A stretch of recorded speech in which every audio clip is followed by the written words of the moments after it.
Hello everyone, আসসালামু আলাইকুম। Welcome back to life with Mubashira. তো এখন বাজে মোটামুটি রাত 12টা, আর এখানে আমি বসেছি আমার প্র্যাকটিক্যাল করা নিয়ে। এগুলো ছিল হচ্ছে ডায়েটের প্র্যাকটিক্যাল। আমাদেরকে প্রায় কয়েকটার মতো ডায়েট চার্ট বানাতে দিয়েছে, অ্যান্ড আমি এই অলরেডি এতখানি পর্যন্ত করেছি। ডায়েট চার্ট বানানো একদমই ইজি না, অনেকগুলো প্রসেসের পরে করতে হয়। এই যে এখন এই পর্যন্ত করেছি, অ্যান্ড আরও 1-2 পেজ হবে এটা। তো যাই হোক, এরপরে আমরা সাহারি খেতে বসলাম। আমি মূলত সারা রাত জেগে থেকে প্র্যাকটিক্যালগুলোকে কমপ্লিট করেছি, অ্যাজ ঈদের পরে আমাদের এক্সাম স্টার্ট হবে। দেন এই যে খাওয়ার পর একটু দই খেয়ে নিচ্ছিলাম।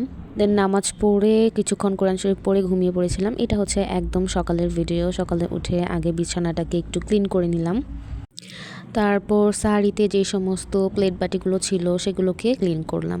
ফ্রেশ হয়ে নামাজ পড়ে কোরআন শরীফ পড়লাম। এটা ছিল আমার আজকের আউটফিট। আমরা আজকে বাইরে থেকে ইফতার করব, এই জন্য রেডি হয়ে নিয়েছি অ্যান্ড অলরেডি বের হয়ে গিয়েছি। আমি আর আম্মু মূলত ইফতারগুলোকে কিনতে এসেছি। আমাদের এখানে খুব সুন্দর ইফতার বাজার হয়েছে, সেখান থেকে ইফতার কিনে নিলাম। আর এই যে এখানকার ইফতারগুলো খুবই সুন্দর সুন্দর ছিল। এই পাশে এখান থেকে নিয়ে নিলাম হচ্ছে পেঁপে।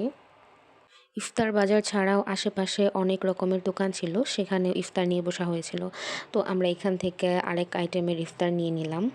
আর এইখানে এই ফুড কার্ট থেকে আমি চিকেন পাকোড়া নিয়ে নিলাম। এটা আমাদের বাসায় সবাই খুব পছন্দ করে। দেন এই যে বাসায় আসার পর আমার বোন এখানে একটা ড্রিঙ্কস বানাচ্ছিল। রিসেন্টলি স্ট্রবেরি দিয়ে ভাইরাল হয়েছে যেই ড্রিঙ্কসগুলো, সেটাই বানিয়ে নিচ্ছিল। আর আমি এখানে বাইরে থেকে আনা ইফতারগুলোকে সার্ভ করে নিচ্ছিলাম। এখানে সাসলিক ছিল, একটা শামি কাবাব ছিল, দেন আমরা ওই যে একটা পিঠার মতো এনেছি সেটা ছিল, ডিম চপ ছিল, কাবাব ছিল। দেন আমার বোন বাইরে থেকে তাকোস অর্ডার করে এনেছিল, হালিম নিয়ে এসেছিল। এই তো এগুলো ছিল আমাদের আজকের ইফতার। ইফতার করার পর নামাজ পড়ে এখানে আমরা হচ্ছে গিয়ে চা খাচ্ছিলাম আর একটু টিভি দেখছিলাম। টিভিতে ব্লগ চলছিল অন্য একটা। দেন 1:30 বাজে আমরা নিচে যাচ্ছিলাম আপার বাসায়। আপা কিছু শপিং করেছে, সেগুলো দেখতেই মূলত এসেছি। দেন আপা আমাদের খুব মজার একটা নাস্তা খাওয়ালেন।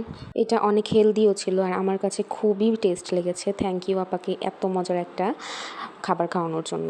তো সেই সাথে আজকের ভিডিওটা এই পর্যন্তই। দেখা হবে আরেকদিন অন্য কোনো ভিডিওতে। Thanks for watching.